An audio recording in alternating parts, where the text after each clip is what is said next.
ni kijiji cha Mbuyuni, kijiji ambacho kilijulikana kwa ukimya wake wa kutisha.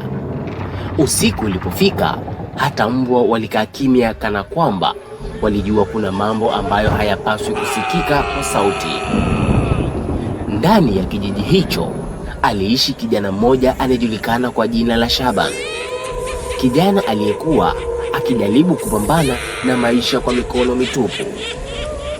Shabani hakuwa mchawi, Shabani hakuwa tajiri, wala hakuwa mtu wa ajabu. Alikuwa kijana wa kawaida, lakini laana ilimfuata bila yeye kujua.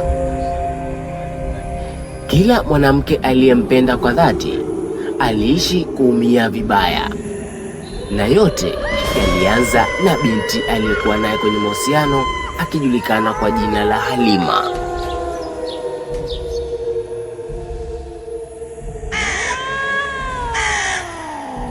Halima alikuwa msichana mpole mwenye tabasamu lililotuliza roho.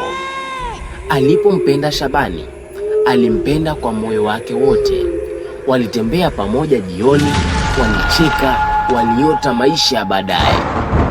Lakini siku moja Halima alianza kubadilika.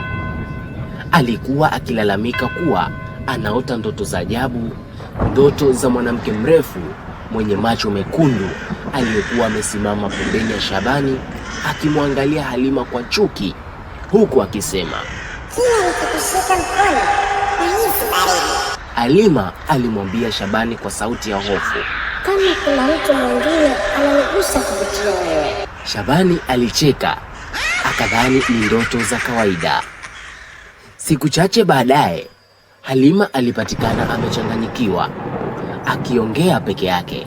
Achana naye, si wako, ni wangu. Alikimbizwa hospitali.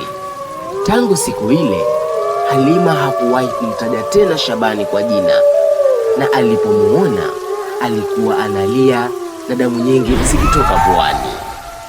Je, unajua nini kilitokea? Basi ndugu msikilizaji, unasikiliza stori hii ya Darkness Story. Ningependa uweze kusubscribe channel yetu ya Skanda TV ili uweze kupata mwendelezo wa stori hii ya Shabani na penzi la jini Zahara.